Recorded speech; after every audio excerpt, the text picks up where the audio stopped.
정치권에선 2차 특검 추천 논란과 관련해 법률권의 긴장감이 팽배한 가운데 민주당 정청래 대표가 거듭 사과했습니다. 국민의힘은 김종혁 전 최고위원을 제명했는데 친한계에서 숙청 정치라는 반발이 나오며 전운이 감돌고 있습니다. 국회 취재기자 연결합니다. 윤흥성 기자. 네, 국회입니다. 네, 먼저 2차 종합특검 추천 논란에 대해 정청래 대표가 공개 사과했죠.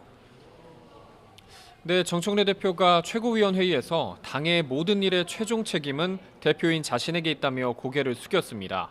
특별검사 추천은 사고라면서 그동안 검증 절차가 부족했던 관행을 정비하겠다고 말했는데 직접 들어보겠습니다.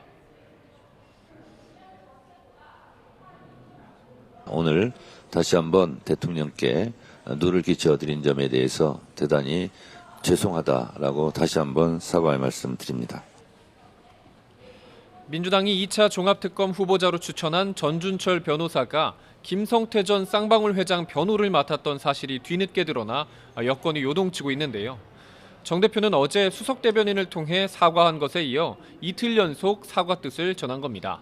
하지만 정작 추천의 당사자인 이성윤 최고위원은 전준철 변호사가 김 전 회장 변호를 맡긴 했지만 대북 송금 등 이 대통령 사건과는 관계가 없다며 음모론적 의혹이 안타깝다고 말해 온도차를 보였습니다.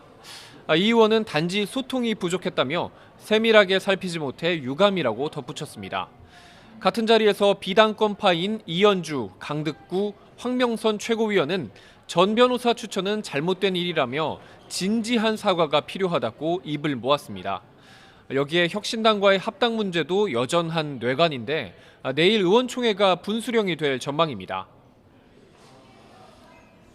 네, 이런 가운데 국민의힘은 친한계 김종혁 전 최고위원을 결국 제명했죠. 네, 최고위원회가 끝나고 확정 발표됐습니다. 앞서 국민의힘 중앙당 윤리위원회는 김종혁 전 최고위원이 방송에서 지속적으로 장동혁 대표 등 지도부를 과도하게 비판하고 당을 모욕했다며 탈당 권유 징계를 내렸습니다. 당원 당규에 따라 열흘의 시간이 지나면서 자동 제명되는 수순을 밟게 된 겁니다. 장동혁 대표는 오늘 최고위원회의에서 관련한 언급 없이 대미 관세 인상 등 정부 여당에 대한 비판만 이어갔는데요. 직접 들어보겠습니다. 대미 외교는 사실상 실종 상태입니다. 전권 특명을 받은 주미대사는 뭘 하는지 보이지도 않습니다.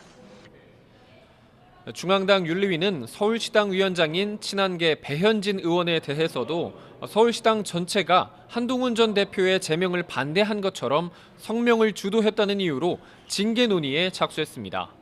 서울시당 윤리위가 보수 유튜버인 고성국 씨에 대한 징계에 착수한 것에 맞불 성격으로 분석되는데요. 친한계는 숙청 정치라고 반발했는데 한동훈 전 대표 제명에 이어 징계 정치가 계속되면서 전운이 고조되고 있습니다. 네, 또 오늘 국회 대정부 질문도 예정돼 있죠. 네, 국회는 잠시 뒤 오후 2시부터 이재명 정부 집권 2년차 첫 대정부 질문에 돌입합니다. 첫날인 오늘은 정치 외교 통일 안보 분야로 김민석 국무총리 등을 상대로 질의에 나서는데요. 민주당은 코스피 5천 달성 등 이재명 정부 8개월 동안의 성과를 부각하는 데 주력할 계획입니다. 특히 최근 대통령의 관심 분야인 부동산 시장 안정화를 위한 정책을 뒷받침한다는 방침입니다. 반면 국민의힘은 대미 관세 협상의 불확실성이 커지는 상황을 강조할 예정인데요. 정부의 고강도 부동산 정책에 대한 지적도 이어질 것으로 보입니다. 지금까지 국회에서 YTN 윤홍성입니다.